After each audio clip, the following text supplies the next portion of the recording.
ಬೆಂಗಳೂರಲ್ಲಿ honey trap gang ಬಹಳ ಸದ್ದು ಮಾಡ್ತಾ ಇತ್ತು. ಇತ್ತೀಚೆಗೆ ಆ ಸದ್ದು ಕಡಿಮೆ ಆಗಿದೆ. ಈಗ ಹೊಸದಾಗಿ ಮನಿ ಟ್ರ್ಯಾಪ್ ಗ್ಯಾಂಗ್ ಒಂದು ಶುರುವಾಗಿದೆ. ನೀವೇನಾದ್ರೂ ಈ ಗ್ಯಾಂಗ್ ಬಲೆಗೆ ಬಿದ್ರೆ ಮುಗಿತು, ಕೈಯಲ್ಲಿರೋ ಹಣವನ್ನ ಕ್ಷಣಾರ್ಧದಲ್ಲಿ ಕಳ್ಕೊಳ್ಳೋದು ಗ್ಯಾರಂಟಿ. ಹಾಗಿದ್ರೆ ಏನಿದು ಮನಿ ಟ್ರ್ಯಾಪ್ ಗ್ಯಾಂಗ್, ಏನ್ ಮಾಡ್ತಾರೆ ಅನ್ನೋದನ್ನ ನೀವೇ ನೋಡಿ. ಹನಿ ಟ್ರ್ಯಾಪ್ ಆಯ್ತು, ಈಗ ಬೆಂಗಳೂರಿನಲ್ಲಿ ಮನಿ ಟ್ರ್ಯಾಪ್ ಗ್ಯಾಂಗ್.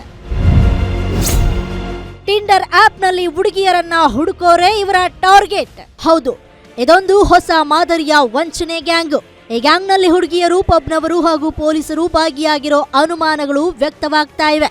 ಇನ್ನು ಹುಡುಗಿಯರ ಈ ಗ್ಯಾಂಗ್ ಟಿಂಡರ್ ಆಪ್ ನಲ್ಲಿನ ಹುಡುಗರನ್ನ ಸಂಪರ್ಕ ಮಾಡ್ತಾರೆ. ಬಳಿಕ ಅವರ ನಂಬರ್ ಪಡೆದು ಚಾಟ್ ಮಾಡ್ತಾರೆ, ಪ್ರೀತಿಯ ಮಾತುಗಳನ್ನಾಡ್ತಾರೆ. ಬಳಿಕವೇ ನೋಡಿ ಮೀಟ್ ಮಾಡೋ ಪ್ಲಾನ್ ಮಾಡ್ತಾರೆ. ಪಬ್ ಲೊಕೇಶನ್ ನ ಕಳಿಸ್ತಾರೆ. ಅದೇ ರೀತಿ ಮಾರತ್ಹಳ್ಳಿಯ ಟೆಕ್ಕಿ ಲೊಕೇಶನ್ ಕಳಿಸಿದ್ದು ಆತ ಬೆಳ್ಳಂದೂರಿನ ಪಬ್ಗೆ ಹೋಗಿದ್ರು. ಈ ವೇಳೆ ಯುವತಿ ಕೂಡ ಅಲ್ಲಿಗೆ ಬಂದು ಡ್ರಿಂಕ್ಸ್ ಆರ್ಡರ್ ಮಾಡಿದ್ದಾಳೆ. ಸ್ವಲ್ಪ ಟೈಮ್ ಅಲ್ಲಿದ್ದ ಯುವತಿ 4-5 ಪೆಗ್ ಕುಡಿದು ವಾಶ್ರೂಮ್ಗೆ ಅಂತ ಎಸ್ಕೇಪ್ ಆಗಿದ್ದಾಳೆ. ಹೀಗೆ ಯುವತಿ ವಾಶ್ರೂಮ್ಗೆ ಹೋಗಿದ್ದೆ ಪಬ್ ಸಿಬ್ಬಂದಿ 65,000 ಬಿಲ್ ತಂದು ಕೊಟ್ಟಿದ್ದಾರೆ. ಇದೇನಿಷ್ಟು ಬಿಲ್ ಆಗಿದೆ ಅಂತ ಯುವಕ ಕೇಳಿದ್ರೆ ಆಗಿರೋದಿಷ್ಟೇ, ಕಟ್ಟಿ ಹೋಗಿ ಅಂತ ಧಮ್ಕಿ ಹಾಕಿದ್ದಾರಂತೆ. ಇಲ್ಲಾಂದ್ರೆ ಪೊಲೀಸರನ್ನ ಕರೆಸ್ತೀವಿ, ಹುಡುಗಿ ಜೊತೆ ಬಂದು ಬಿಲ್ ಕಟ್ಟಿಲ್ಲ ಅಂತ ಹೇಳ್ತೀವಿ ಅಂದಿದ್ದಾರಂತೆ. ಪೊಲೀಸರು ಅಂದಿದ್ದೆ ಹೆದರಿದ ಯುವಕ ಬಿಲ್ ಪೇ ಮಾಡಿ ಬಂದಿದ್ದಾನೆ. Eventually she started drinking more and more. Within 1 hour, she had almost 12 shots, of which more than 10 shots were of 60 ml whiskey.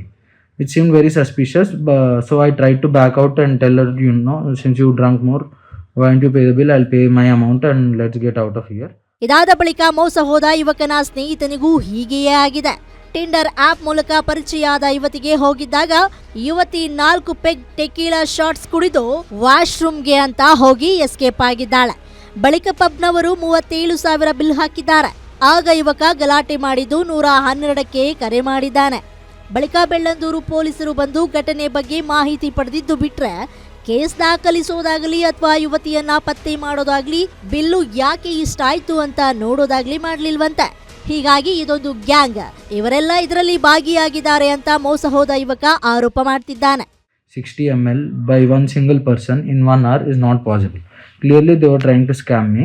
So when I tried to get out, they forcefully surrounded me and made me pay the amount.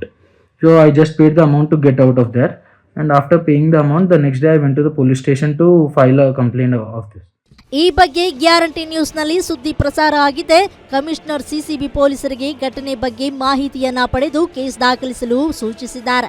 ನೊಂದವರ ಹೇಳಿಕೆ ಪಡೆದು ಮನಿ trap gang ಬಂಧನಕ್ಕೆ ಸೂಚನೆ ನೀಡಿದ್ದು CCB ಪೊಲೀಸರು ಘಟನೆ ಬಗ್ಗೆ ಮಾಹಿತಿ ಸಂಗ್ರಹಕ್ಕೆ ಮುಂದಾಗಿದ್ದಾರೆ. ಪೊಲೀಸರ ತನಿಖೆ ಬಳಿಕ ಈ ಗ್ಯಾಂಗ್ ಅಸಲಿ ಮುಖ ಬಯಲಾಗಲಿದೆ. SK Manjunath, crime bureau, guarantee news.